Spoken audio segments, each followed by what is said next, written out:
MGY 003 पाठ्यक्रम का अगला क्वेश्चन है, नक्षत्र का परिचय देते हुए नक्षत्र साधन का विस्तार से वर्णन कीजिए।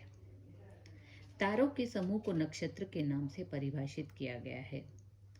वैसे तो सूर्यास्त के बाद आकाश में टिमटिमाते हुए दिखाई देने वाले प्रकाश पिंडों को लोक में तारा और नक्षत्र के नाम से जाना जाता है, परंतु इसमें से सूर्य, चंद्र, मंगल, बुध, बृहस्पति, शुक्र, शनि, राहु और केतु जो कि गतिशील है, वे केवल ग्रह हैं तथा इसके अलावा सभी नक्षत्र या तारे हैं।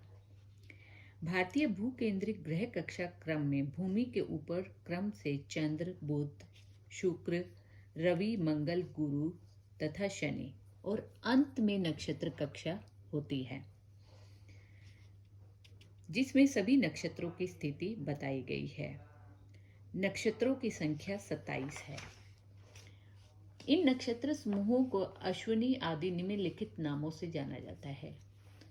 अश्विनी, भरणी, कृतिका, रोहिणी, मृगशीर्ष, आर्द्रा, पुनर्वसु, पुष्य, अश्लेषा, मघा, पूर्व फाल्गुनी, उत्तरा फाल्गुनी, हस्त, चित्रा, स्वाति, विशाखा, अनुराधा, ज्येष्ठा, मूला, पूर्वाषाढ़ा, उत्तराषाढ़ा, श्रवण, घनिष्ठा, शतभिषा, पूर्वा भाद्रपद, उत्तरा भाद्रपद और रेवती।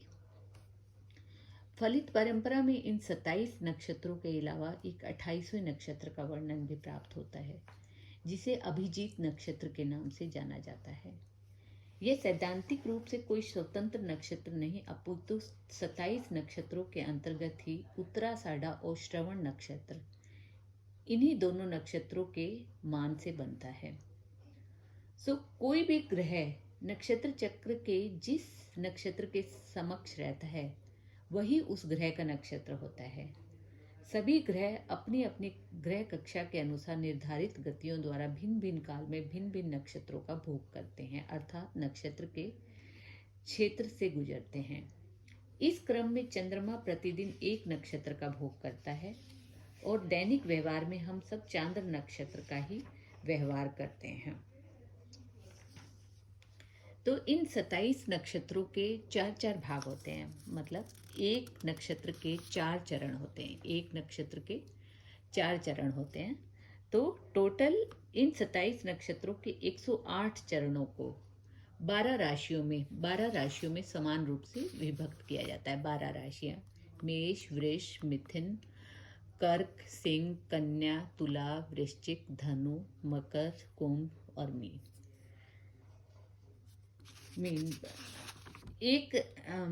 एक राशि में समान रूप से इन 108 चरणों को 12 राशियों में समान रूप से विभाजित करने से एक राशि में 9 चरण होते हैं, अर्थात एक राशि में 3 नक्षत्र आते हैं, जिसमें कि टोटल 9 चरण आते हैं। 2 नक्षत्र पूर्ण होंगे, एक नक्षत्र का 1 चरण होगा।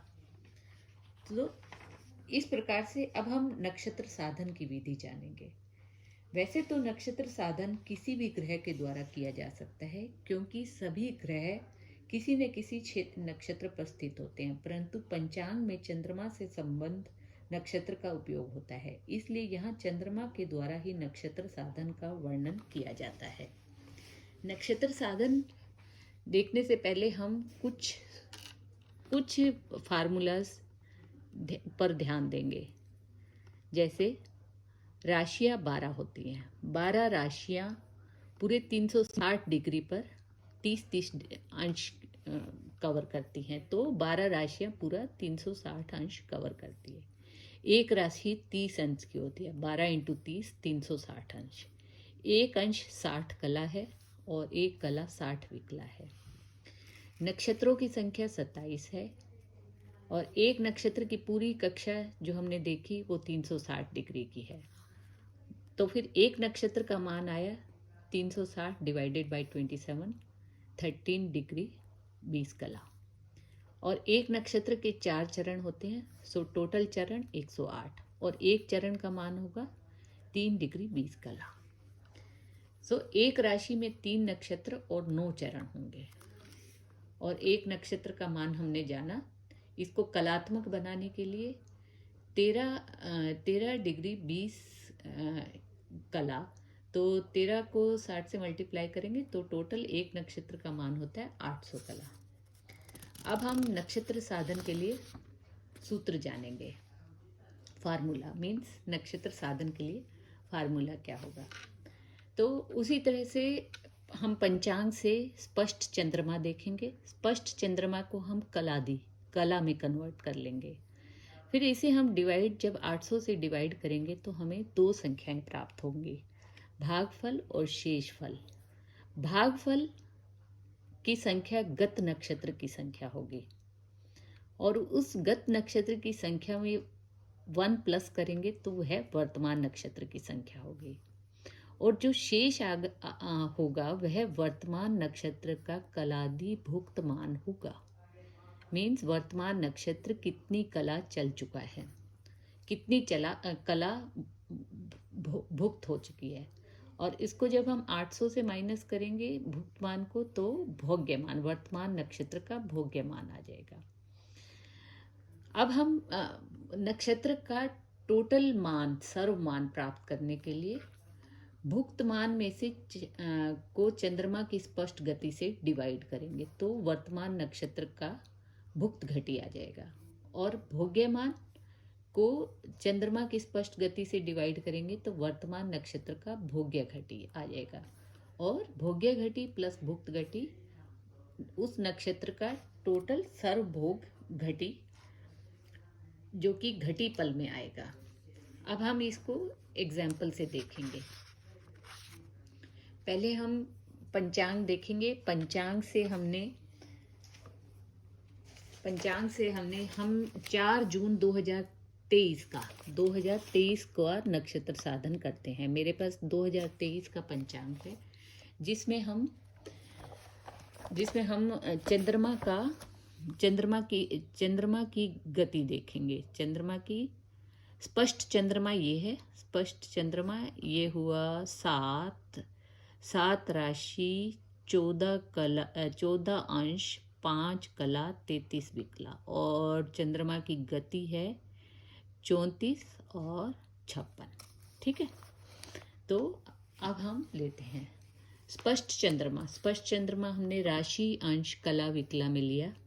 अब हम इसे कला में कन्वर्ट करेंगे, कलादि स्पष्ट चंद्रमा बनाएंगे। 7 को 30 से मल्टीप्लाई करेंगे, इसको 16 के साथ प्लस कर लेंगे, 226 आया। फिर इसको 60 से मल्टीप्लाई करेंगे और इस कला के साथ प्लस करेंगे तो ये 13,615 कला आ गया। 13,615 को जब कला को 800 से डिवाइड करेंगे, जो कि हमारा फार्मूला था, फार्मूला हमारा यही था ना कि कलादि स्पष्ट चंद्रमा को डिवाइड बाय 800, तो भागफल गत नक्षत्र और +1 करने पर वर्तमान नक्षत्र। तो हमने डिवाइड किया तो 17 जो है भागफल आया। तो भागफल 17 मीन्स ये 17वां नक्षत्र जो है हमारा, वो जो है हमारा गत नक्षत्र है, मीन्स जो बीत चुका है। तो 17वां नक्षत्र हमारा इस डिटेल के अनुसार 17वां नक्षत्र होगा अनुराधा, मीन्स अनुराधा नक्षत्र बीत चुका है।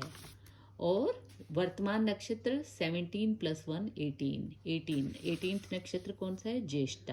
ज्येष्ठा वर्तमान नक्षत्र है। अब जो वर्तमान नक्षत्र है वो कितना उसका भोग्य घटी है, ये हम डिराइव करने के लिए चंद्र गति देखेंगे। चंद्र गति को हम विकलात्मक बना लेंगे, ये मल्टीप्लाई बाय 60 + 55, ये विकलात्मक चंद्र गति हो गई। और भुक्तमान और भोग्यमान को प्रतिविकलात्मक करेंगे। भुक्तमान हमारा था ये 15 जो शेष आया, ये वर्तमान नक्षत्र का भुक्तमान था। इसको 800 से माइनस करेंगे तो ये भोग्यमान होगा वर्तमान नक्षत्र का। तो ये हमने प्रतिविकला बनाया, इसको 54,000। भोग्यमान को भी प्रतिविकला किया। अब भुक्तमान को डिवाइड करेंगे चंद्र की गति से, तो ये वर्तमान नक्षत्र का भुक्त घटी आएगा, वर्तमान नक्षत्र का भुक्त घटी। और इसी प्रकार भोग्यमान को हम चंद्रमा की गति से डिवाइड करेंगे तो ये वर्तमान नक्षत्र का भोग्य घटी आएगा। सो टोटल वर्तमान नक्षत्र का मान आया 55.44 मीन्स ये नक्षत्र का घटी पल में मान है। जो वर्तमान नक्षत्र ज्येष्ठ है उसका घटी पल में मान है।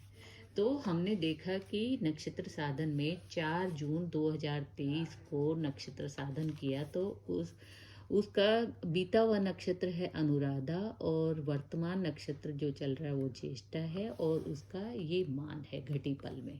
अब हम इसे पंचांग से चेक करेंगे।